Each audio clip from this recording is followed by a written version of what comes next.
Thank you for joining us for today's episode of Ideas with Michael Bach. The session will begin promptly at the top of the hour. Sit back, relax, and get ready for a great conversation.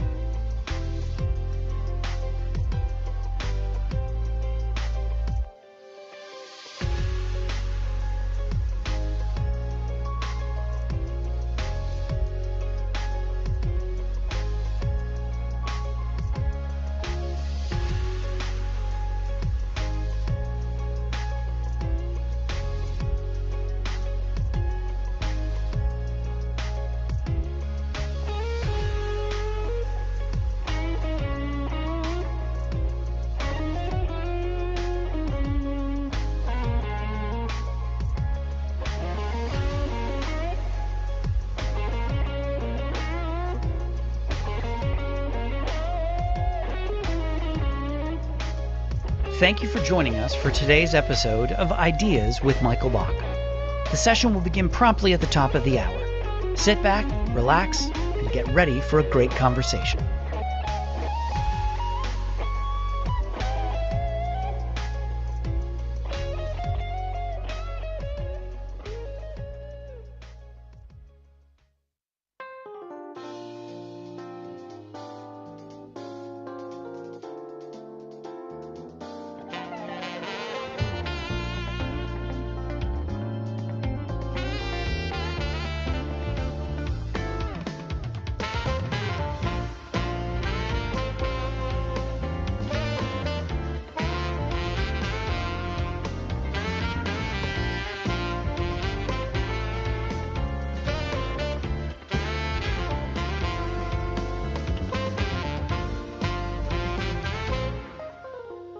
Thank you for joining us for today's episode of Ideas with Michael Bach. The session will begin promptly at the top of the hour. Sit back, relax, and get ready for a great conversation.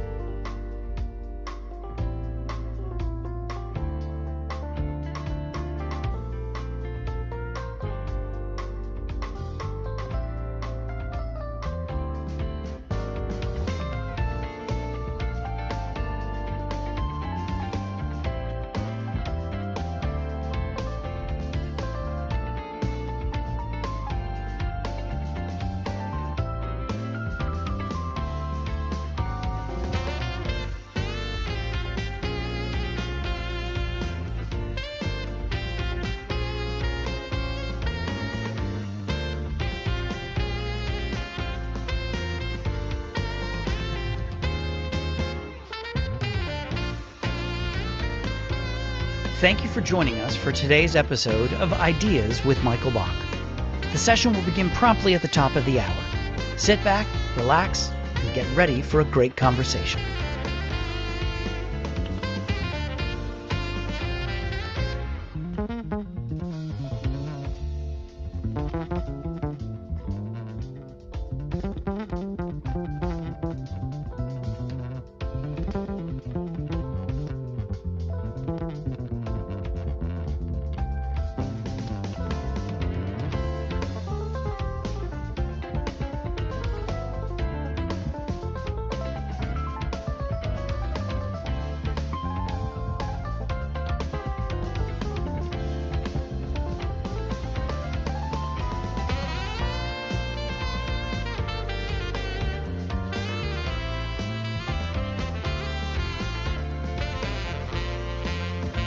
Thank you for joining us for today's episode of Ideas with Michael Bach. The session will begin promptly at the top of the hour. Sit back, relax, and get ready for a great conversation.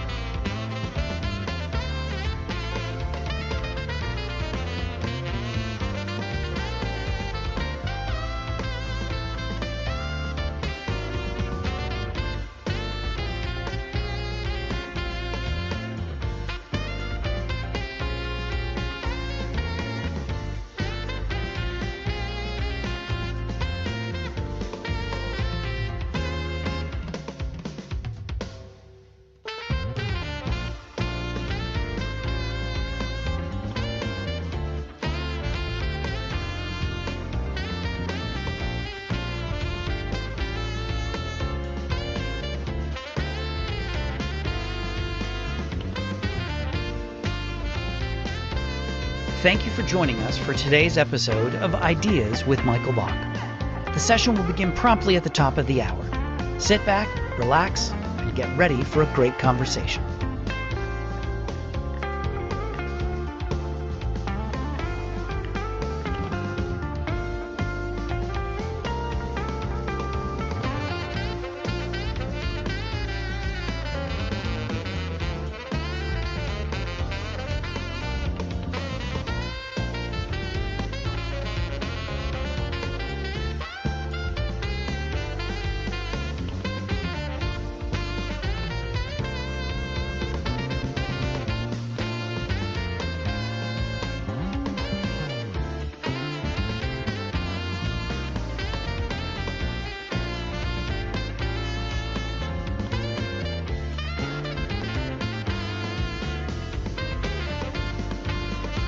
Thank you for joining us for today's episode of Ideas with Michael Bach. The session will begin promptly at the top of the hour. Sit back, relax, and get ready for a great conversation.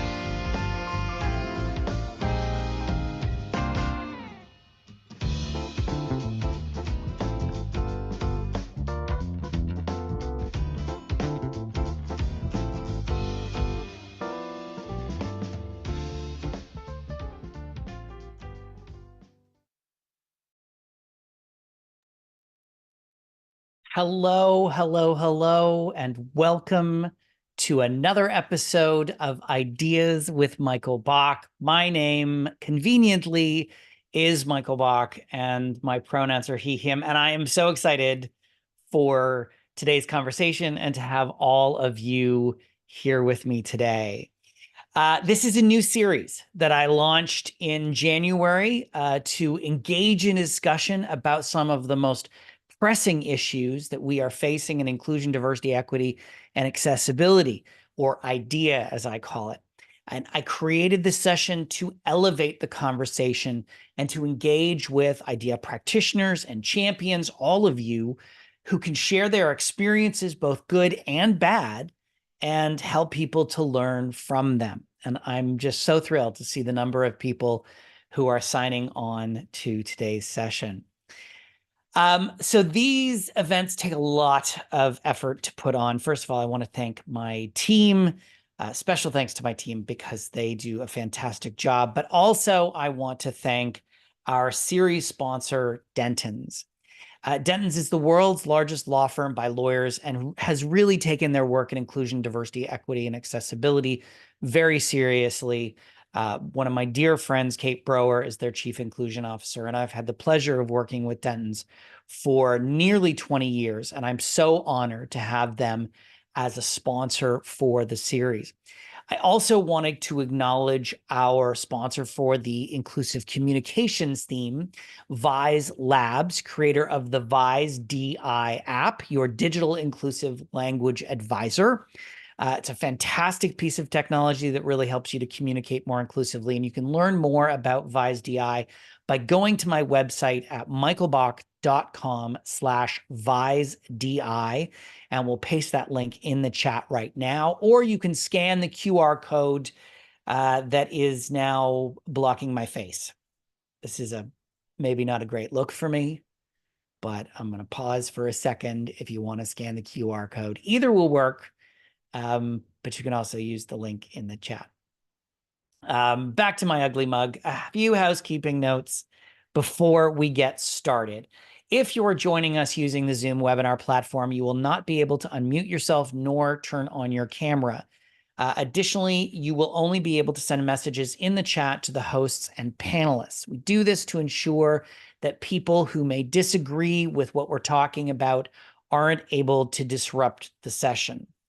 If you have any technical issues or questions, please use the chat function and our producer, Mike, will be able to assist you. If you're joining us via the live stream, you are able to make comments, and it should go without saying, but I'm going to say it anyway, please keep them respectful. We can disagree without resorting to calling people names.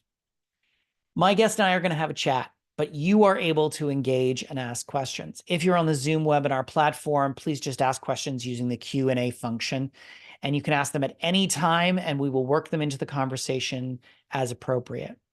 If you're joining us on the live stream, you can also ask questions by posting them on whatever platform you're on, and we'll do our best to respond to them as well. The show is being recorded and will be available in about a week as a podcast. The first episode, which was last month with my fabulous friend Sir Tree Shipley, is available now. If you want to know more about the podcast or download an episode, please visit michaelbach.com/ideas or look for Ideas with Michael Bach on your favorite podcast platform. Lastly, if you're enjoying this series, I want to encourage you to share information about it with your friends, family, and colleagues. All are welcome, and you can direct people to michaelbach.com/ideas to learn more and register for upcoming episodes. If you are not enjoying this series, why are you still here? It's weird. You should probably... Anyway, that about covers the housekeeping, so sit back, relax, and enjoy the conversation. On today's episode, we are exploring the theme of inclusive communications. Why does it matter? And what can you do to improve people's communication skills so that you're not inadvertently leaving people feeling left out? My guest is Farrell Hall, the Chief Inclusion and People Officer at 9 Story Media Group based in Toronto. He joined the organization in September of 2021 as the inaugural DEI leader at the Canadian Children's Media Production Company. He's in charge of leading and implementing the DEI strategy at 9 Story Media, which includes igniting the culture shift needed to accomplish this mission.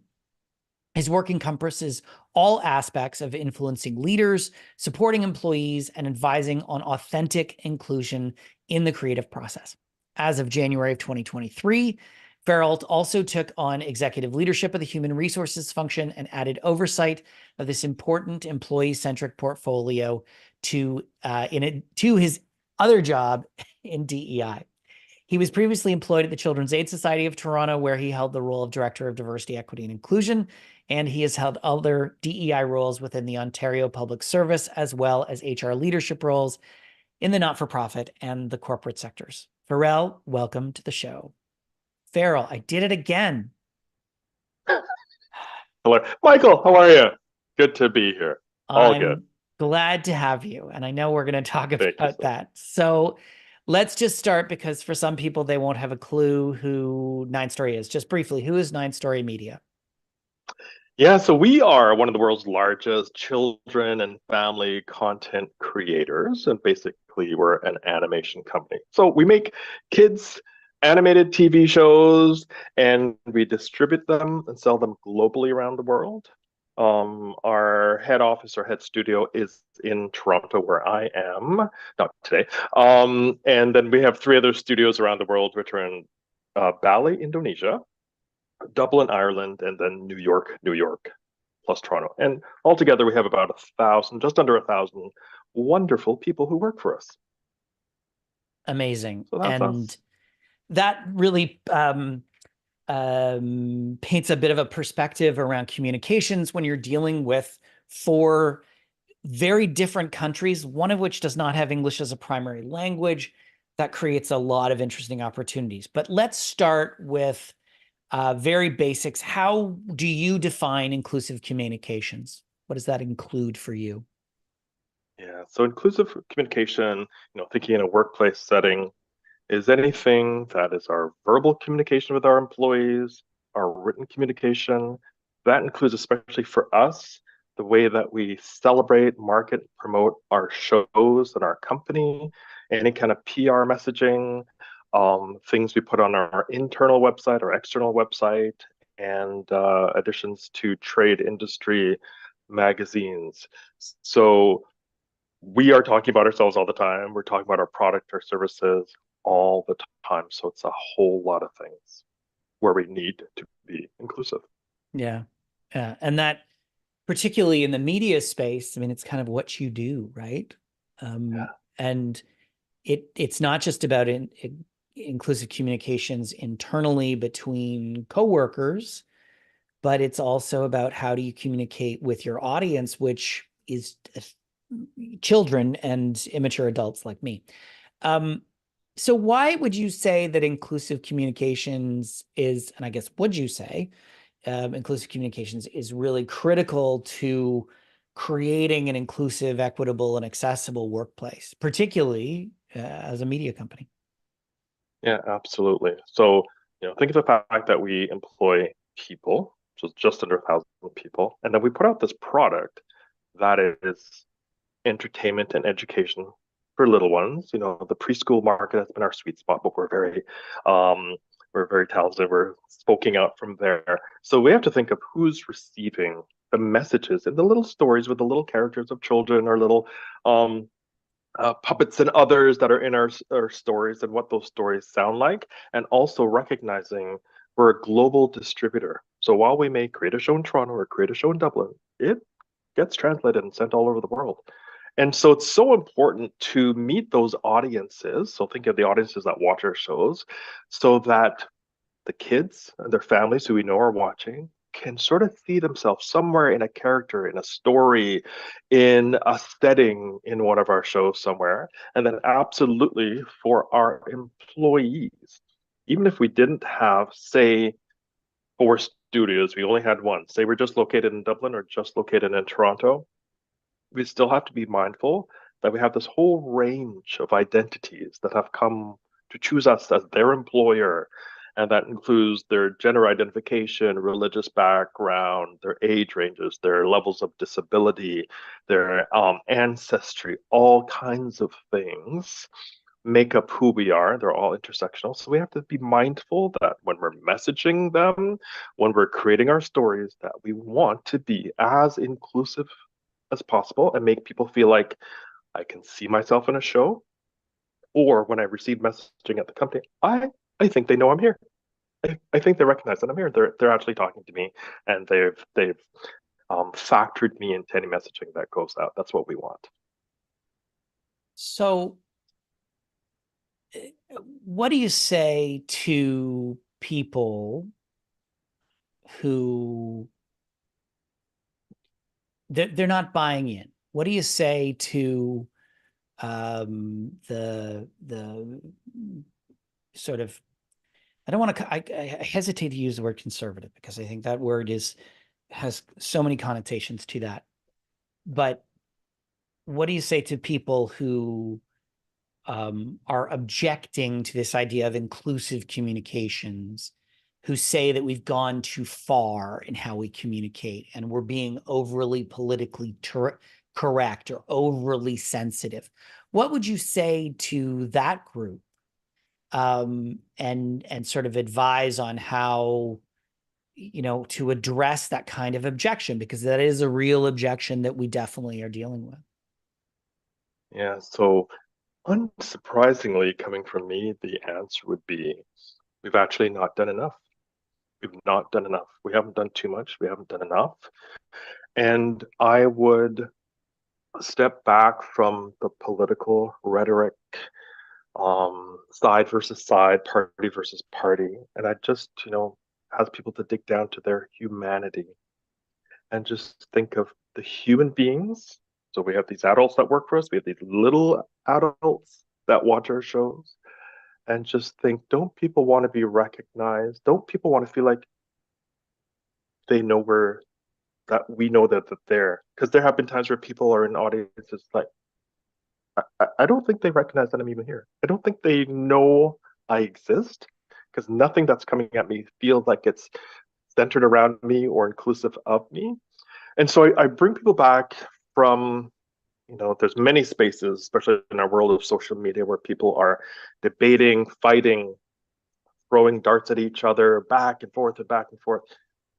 I try to stay out of that for the most part, just bring it down to a basic level and just say, think about how you feel when someone doesn't recognize you at the most basic level, like just your name. So, Michael, I wonder if you can just play along with me for a minute, hopefully. Sure. This is just an illustration. You know, your name is Michael. I've known you for a while. But if I just said in my busyness, you know what, the first name that comes to me is Brad. You know what, Brad's easy. Brad, Brad. Um, in my head, Michael seems like a Western name for a male person. So does Brad. But you know, Brad's the name that comes up in my head. So as we talk, I'm just going to refer to you as Brad.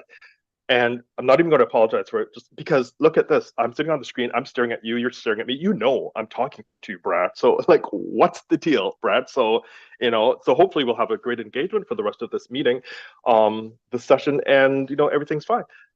And as nice as you may be, after a while, that kind of gets irritating, Brad, when your name is not Brad, right? And so take anybody. If I asked them the same thing and went through that for a few minutes, after a while, it's like, Farrell, don't you have enough respect for me to just try to commit to memory my name?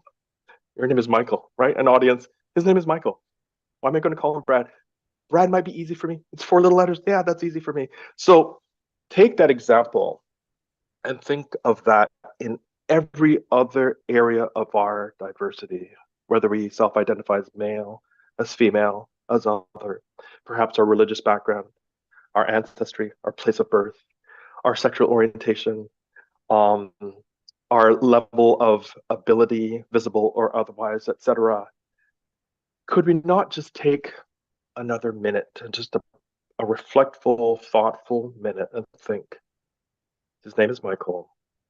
Maybe that feels hard for me to memorize. I'm just going to do something on the side to commit that to memory, refer to him as Michael or the pronouns he's put on the screen, he and him. And it's not that hard, right? And that's all people expect. And so even though you may not recognize it, even this may not be your identity that's excluded, just take that moment and think about how you felt, anybody in the audience would feel if I just kept intentionally referring to them as a name that's simply easy for me. Brad rolls off my tongue. Please don't give me extra work. Come on, like, don't make a big deal. Guess what? People have told us it is a big deal. It is a big deal. So yeah, so we haven't done enough when we think of those other areas of our diversity, our human diversity. And yes, it does matter. And Mhm. yes, it does matter. It I mean, that's such a great example of um, uh, the simplicity of what we're talking about, but understanding the magnitude that that can have, where you know you uh, someone is constantly referring to you by the wrong name or just not pronouncing your name properly, not taking the opportunity to learn what your name is or what your pronouns are, or um, continuing to use a word that is offensive.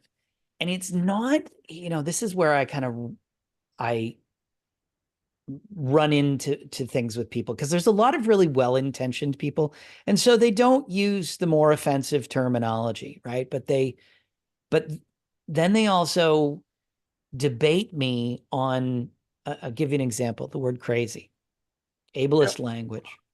yeah, And I'm somebody who lives with mental illness, so I have a sensitivity to how many words we have in our common parlance in English where that are derogatory words to people who live with mental health conditions. Crazy, insane, bonkers, bananas, you name it. And they, you know, people who would never you know, say the N-word, um or use some terminology that they, you know, would be, we know to be offensive, will also then debate me. Well, you know, everyone uses the word crazy. Everyone uses it, so why shouldn't we? Okay. But could we not find an alternative? Is it that complicated that we can't find a different word to use to have this conversation, to make that reference? I get what you're trying to say. You know, you're trying to say something's amazing, it's wild, it's out there. Um, but ultimately, what we're talking about is being thoughtful in our language.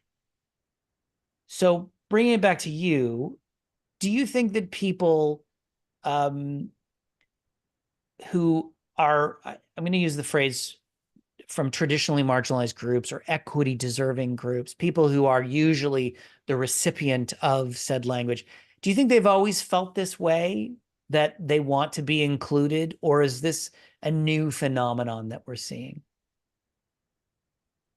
Yeah, and I'll comment on what you said there for a minute too, Please.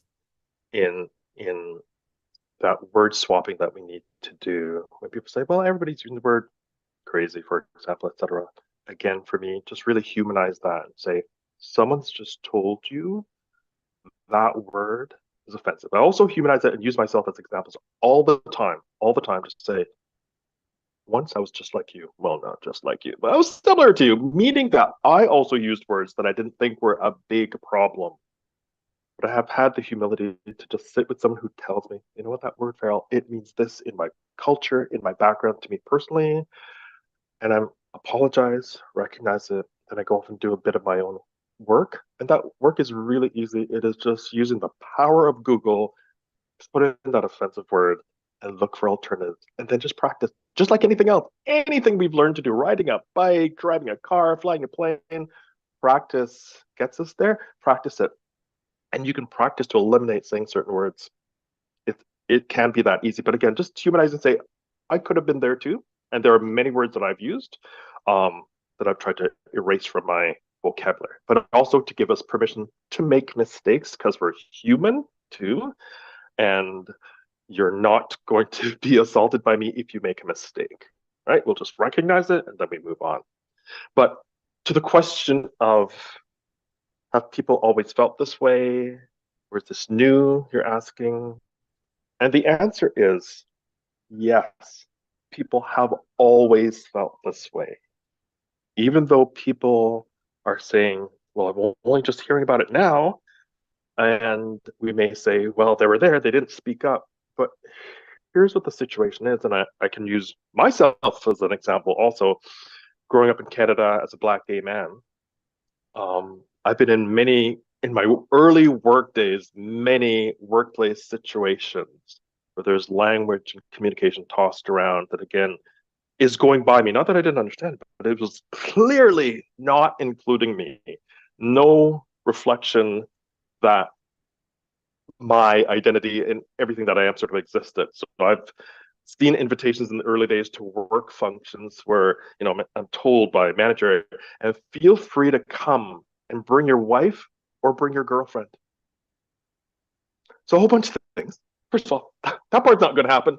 And is it not okay to not have either of those or not have a partner at all? Right? It's almost like you need to come with another half, a significant other.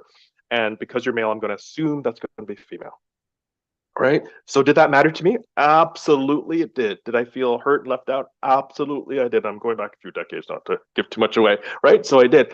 But what happens for people, and maybe I've been a bit more of a loud mouth, and hence why I do this work, to say, hey, many people, I'd say most people, when you look around at 100 of your colleagues and realize you're the only one of you, it's not very comfortable to speak up and say, what about me?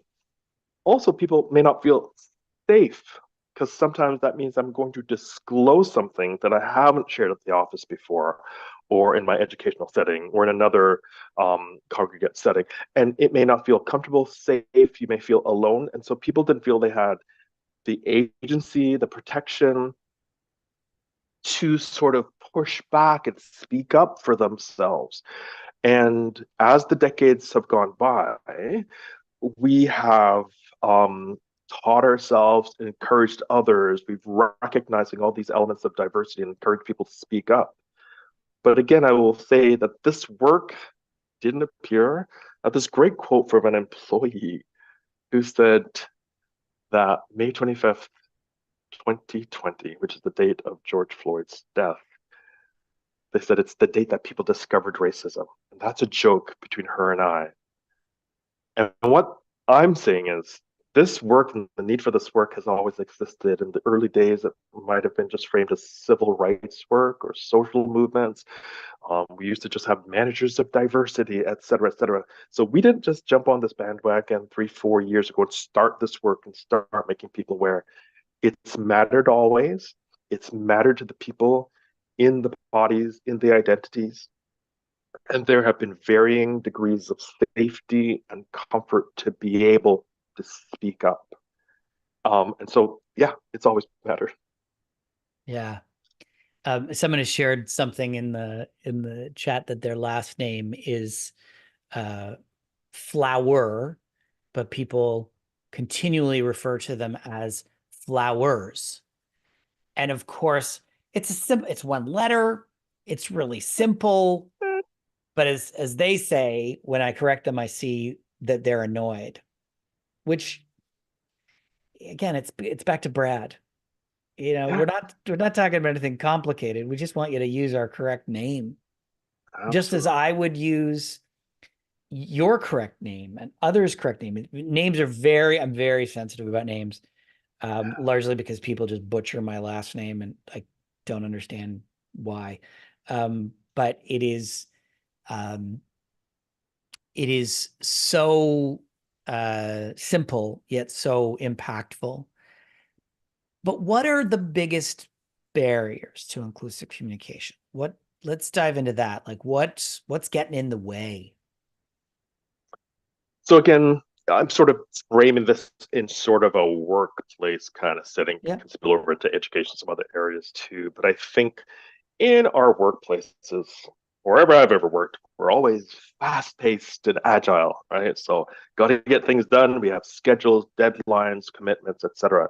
So I think as we're moving through the fast pace of business, and then there's this pause to say, let's be a bit more reflective and inclusive. The first thing that just automatically comes to our mind, just like our unconscious biases, is time. Time. Oh my goodness. Well, that'll take time to check with somebody or to grab some resources.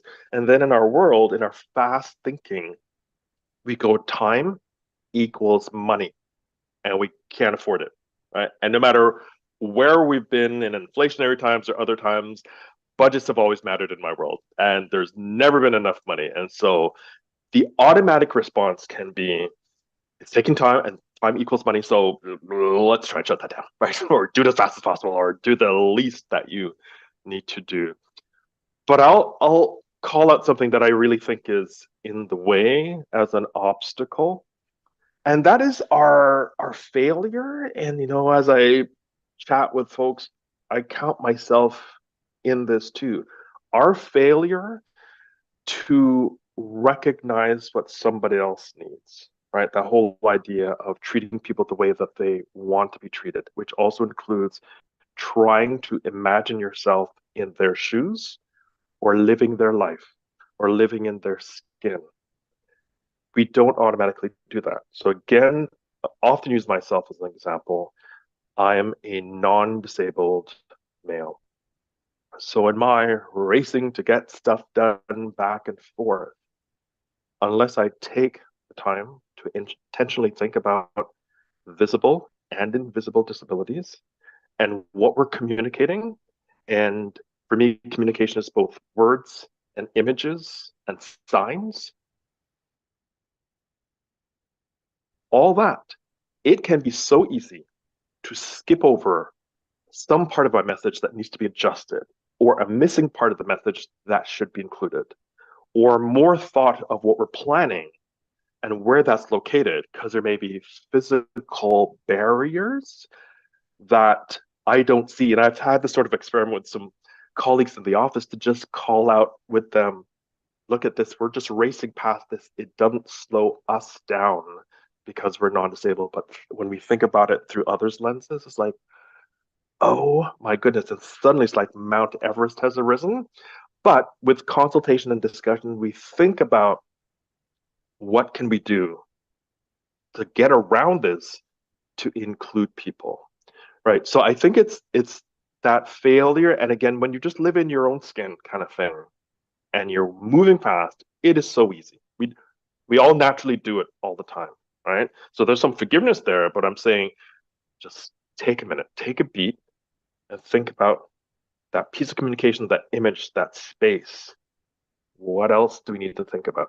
Who is being invited here? Would everyone understand this? Would everyone feel welcome? Would everyone find it barrier free? Just taking that minute. And if collectively we're doing that and you're practicing it, you kind of process it faster. You naturally start embedding those things in what you do, what you say, how you say it, and it just becomes part of what you do. And you don't have to pause to say, now let's go consult with someone, and that's going to take 4 hours, and that's time. And it's just part of what you do. And it will also feel less, perhaps challenging, might be the word, for a colleague around the table to say, hey, before we do that, let's think of this group. Let's think of this sentence. We're like, oh yeah, bring it on. What was that? What's your point? And collectively, we fix it, we address it, we make it more inclusive. So it's a little, just a bit more time and thought, and it's not going to bankrupt us to just do that. Right. And that is one of the most it's one of the biggest barriers that we face to inclusion is just mindlessness. The way our brains function, the way we operate as a species is that we live in this mindless state. We don't think about things often enough. We fall into patterns, and as such, we continue to do things that are exclusionary.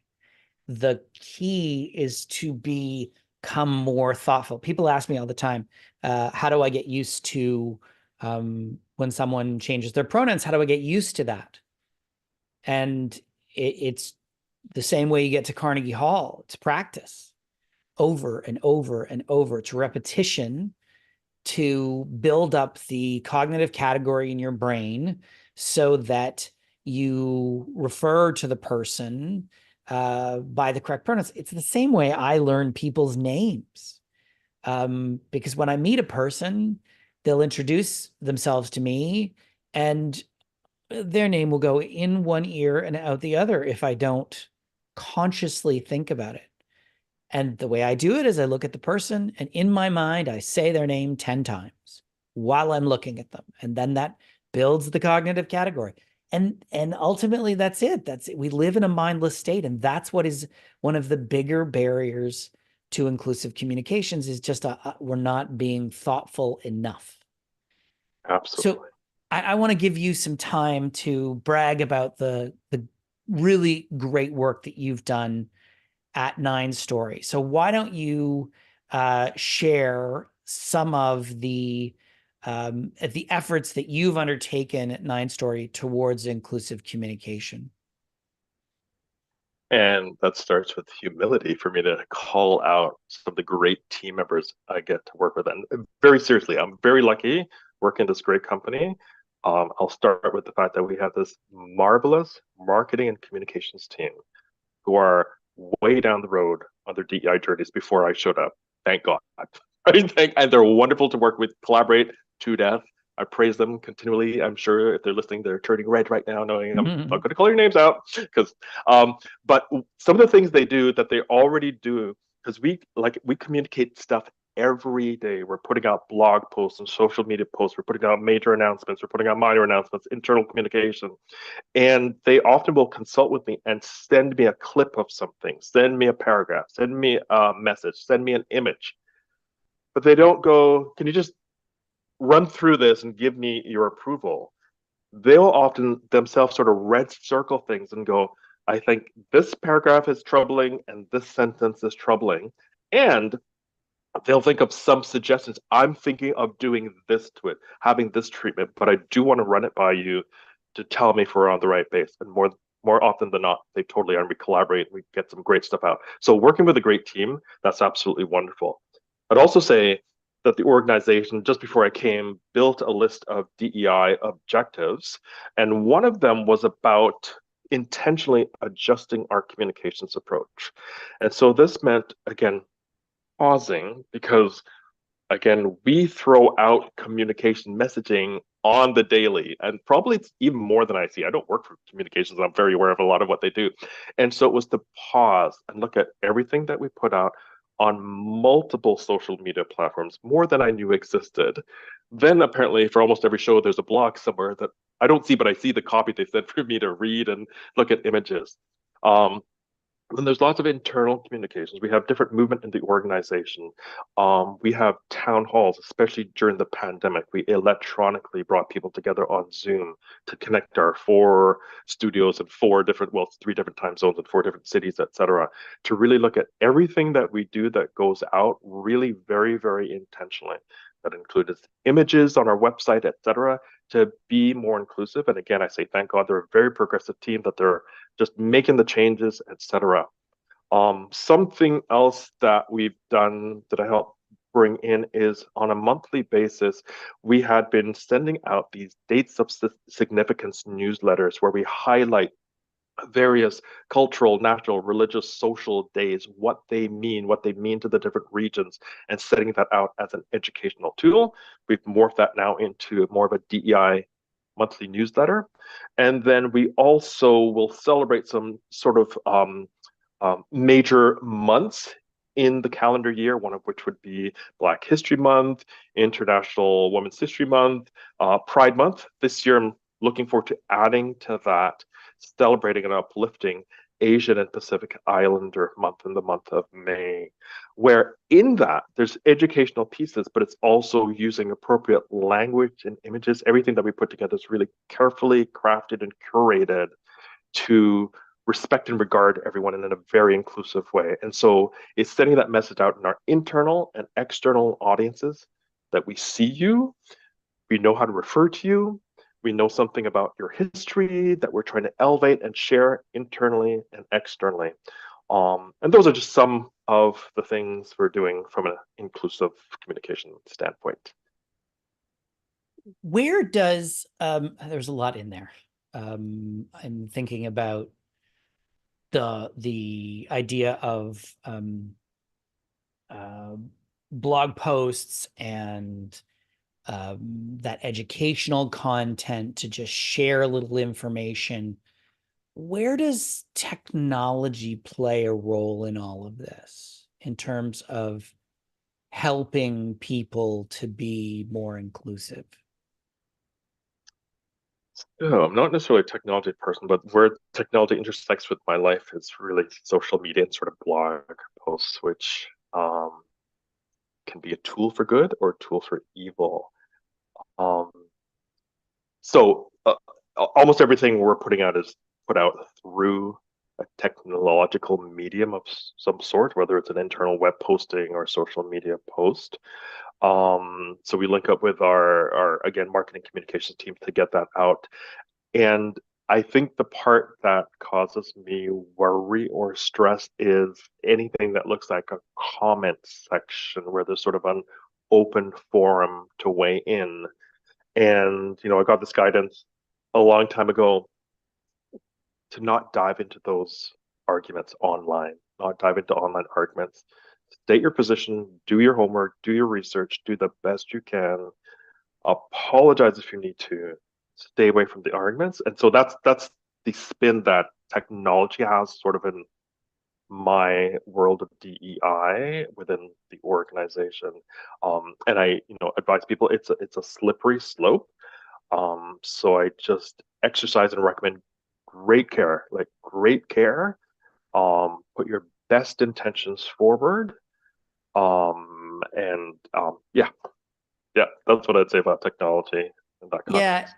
and I do come from a technology background, and I get asked a lot about technological solutions, and the concern that I kind of have around this is the idea that we're expecting AI to do the work for us, and that can be a bit of a slippery slope because of course AI is just emulating our own behavior.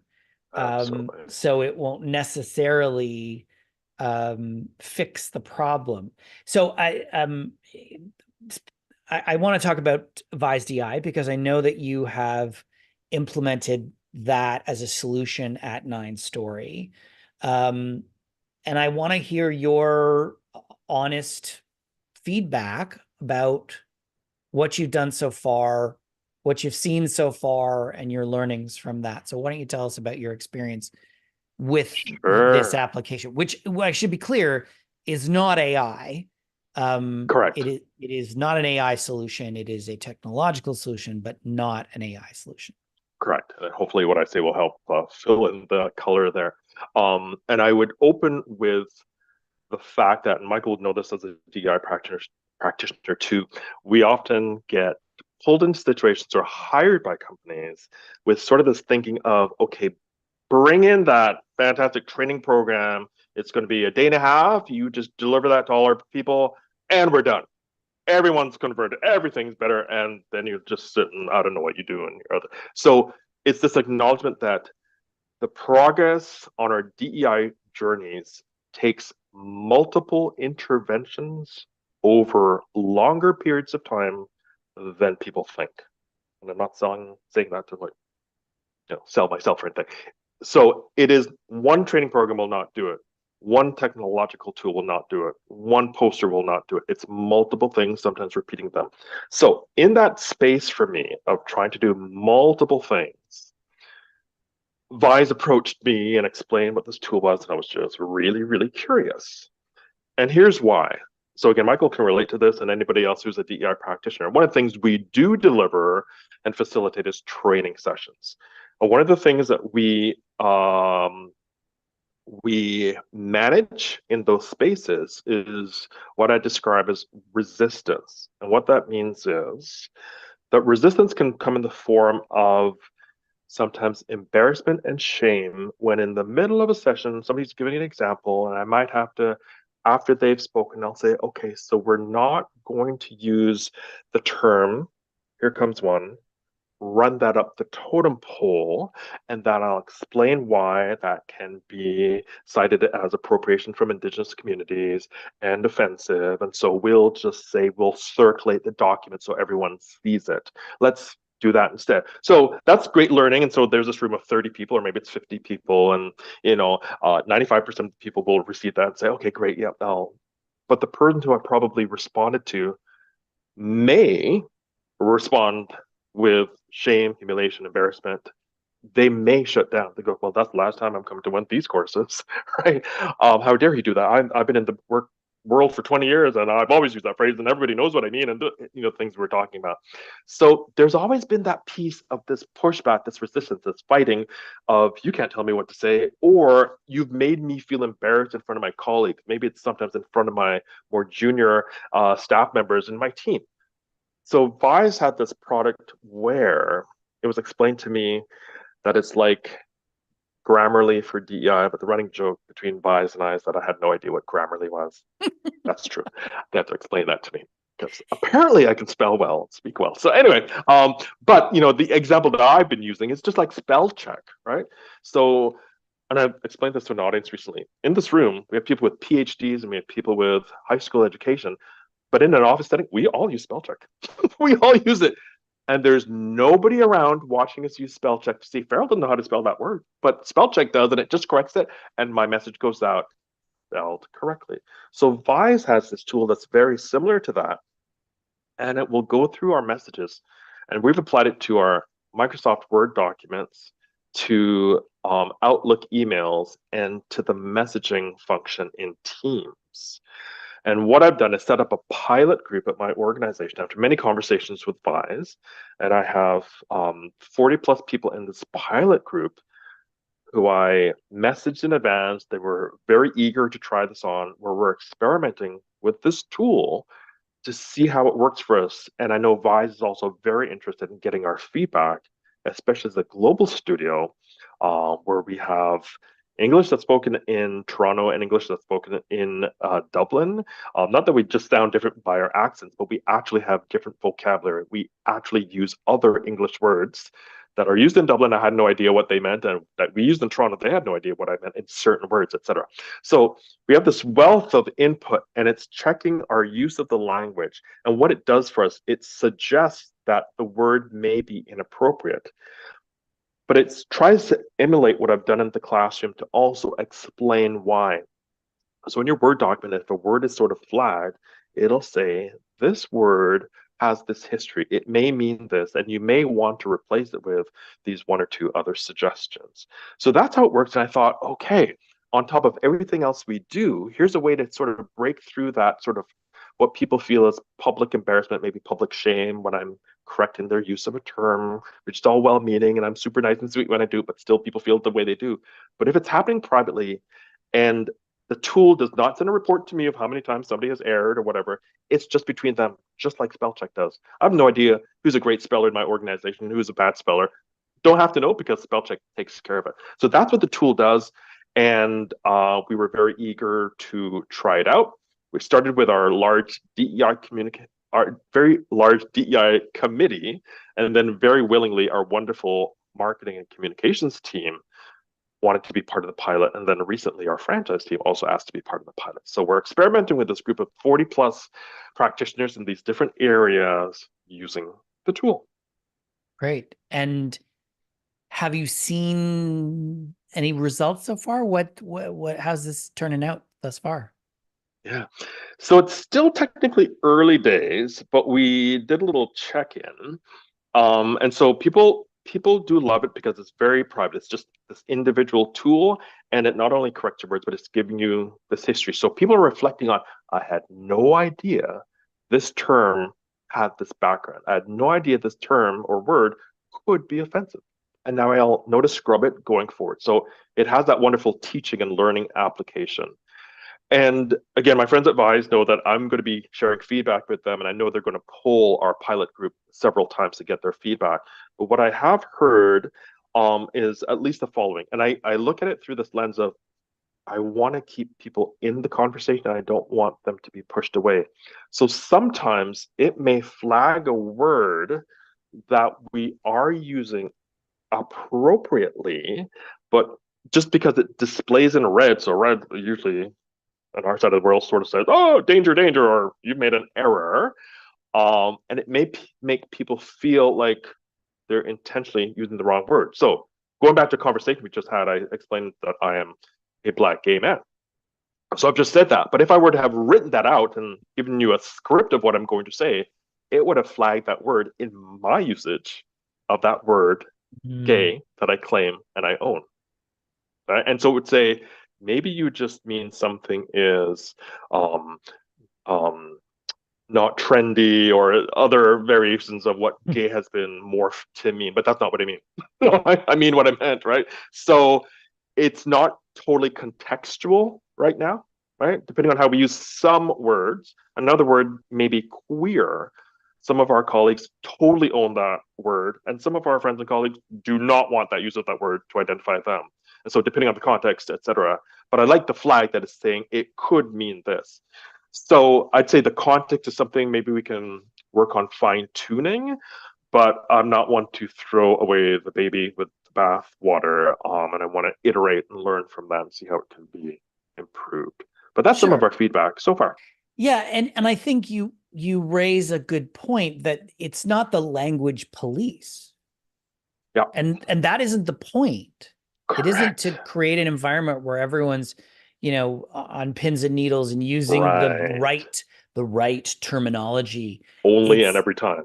Right. We live in English is filled with idioms and verbiage that we use all the time, and we expect everyone else to know these terms. We don't know the history of these terms. Here's a perfect example: the peanut gallery.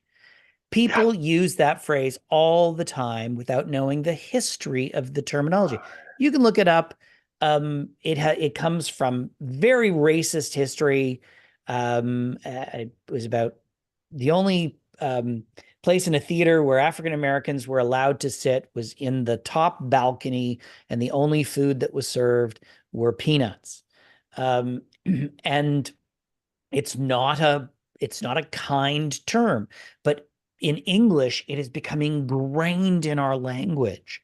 And so using something like Vise is not um, about being the language police, about controlling what people say. It is about helping you adjust your behavior if you choose to be more inclusive in your terminology. So I'm curious though, how have people in your pilot group, how have they responded to the app? How has been received by people? I started by first sort of marketing it or advertising to our small DEI group, and they were enthusiastic, and then I spread it to our larger DEI group. So everyone's been really enthusiastic about trying it out, and so far people are overall positive, but I haven't seen empirical data on that yet. We haven't done a formal survey of them, but everything that I do at Nine Story, any of those tools that I talk about, any of those methodologies that I talk about, they're all grounded for me. And I tell people all the time, in education. Everything I do is part of DEI education. And so I do want to treat this tool as that, or embrace this tool as an education tool. And we can adjust the little bumps in the road. And I think people are embracing, are still using it, but sort of just flagging. Again, we have to acknowledge some of those behavioral pieces for humans. If you bring a reptile into a room, you will never see Farrell Hall again. I just have that instinctual response. I can't stand reptiles, and there's no discussion. I'll be gone. And so people seeing things in red, it causes a sort of automatic response. And so if we can work around some of the subtleties and really embed and stay with the education that it's providing. Here's the history of that word that maybe you didn't know, that you can check and see, are you using it appropriately? Because again, when I use gay in my context, I'm using it appropriately, but please know the history, et cetera, et cetera. So I think if everybody stays in the mode of, here's this wonderful education tool, the other thing it can do is that we can keep adding terms and verbiage to the tool, and then we'll research the explanations and add them to that. So it can be this iterative, ongoing learning tool. And I think like everything, we could say cars kill people, or cars help me get from home to the office and back safely. So I think we just need to, focus on the positive, adjust what we can, um, and it could be this helpful tool along with everything else that we do. And I I'll share think, more feedback when I get it officially too. yeah, and I think that's it. It's a tool. It's a tool to help Absolutely. you with your behavior. I think one of the things that I've been researching a lot lately and reading about is um, uh, the education that we provide in IDEA and inclusion, diversity, equity, and accessibility, and the impact of that education. And while it's really important education, it's not terribly impactful if it's a one and done. If you take a course and then expect things to change, that's not going to happen. And something like Vise is helping us to change our behavior because it's constantly there and it's constantly reminding us, hey, you're using the word crazy, you're using the word insane, you're using this terminology. Is there some other way to say it? And just having that reminder. But ultimately, it comes down to that desire to change.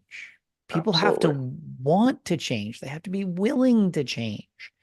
And if they're not going Absolutely. to, right, like it's just not going to happen. Um, Absolutely. so what would you say have been your learnings so far, just generally around inclusive communications, the good, the bad, the ugly? What has been your learnings around that you would tell people, you advise people on?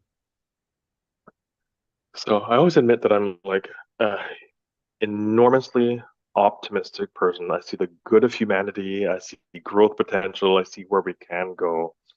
And so for me, in doing all DEI work, some of the most meaningful pieces for me are when I receive individual feedback. And it happens when I never expect it, but it happens all the time. When someone writes back or I run into someone and they say, "Hey, since you're here, I want to tell you what that message did for me, the way it was written. I noticed you use this term. I want to share how that image impacted me. I saw myself reflected there."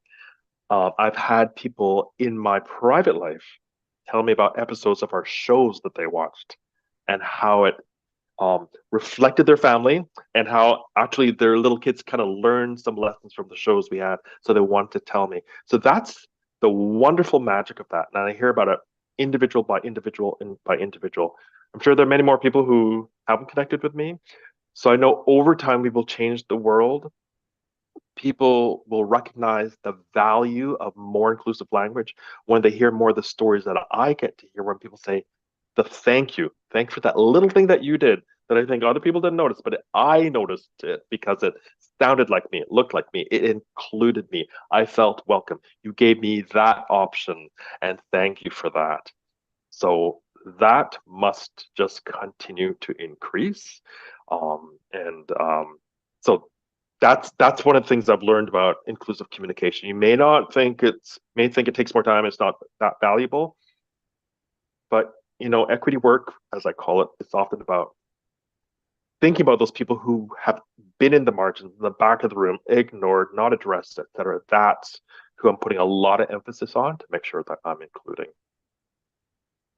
Yeah, it's change, right? We're changing, Yeah, absolutely. and that takes time. Last question for you, Farrell. Where can people connect with you? You can find me on LinkedIn. You can find me on Twitter a bit, although that's kind of died and turned into X.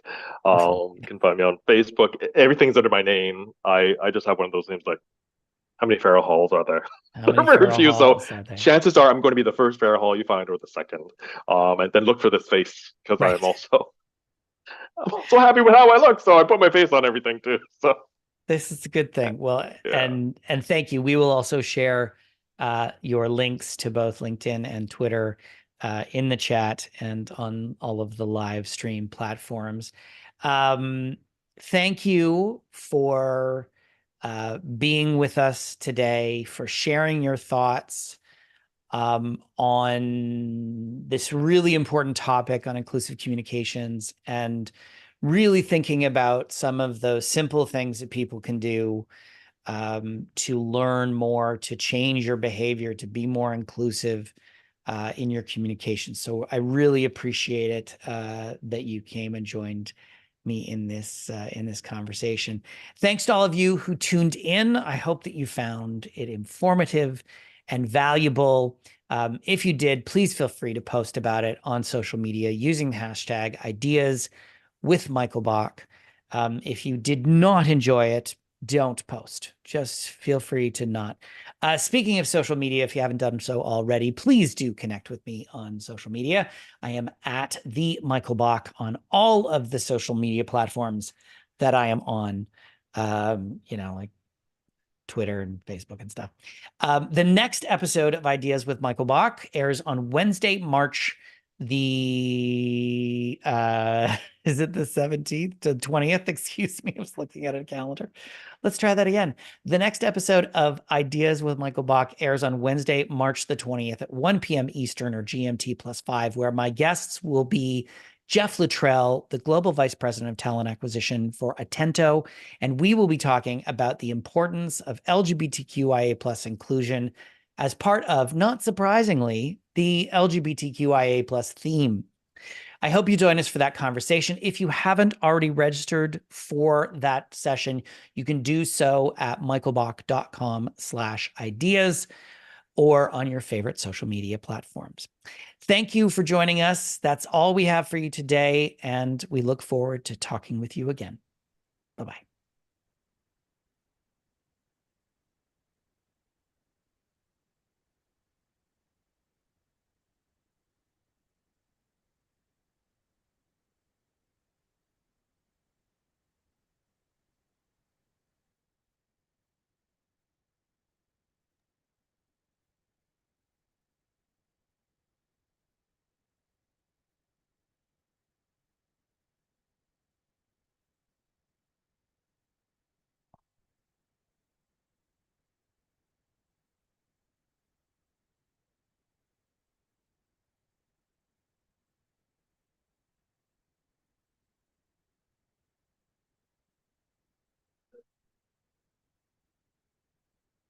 Thank you, Farrell. Thank you, everyone who joined. I'm just trying to get my live stream to stop. Good to see you. We will talk soon.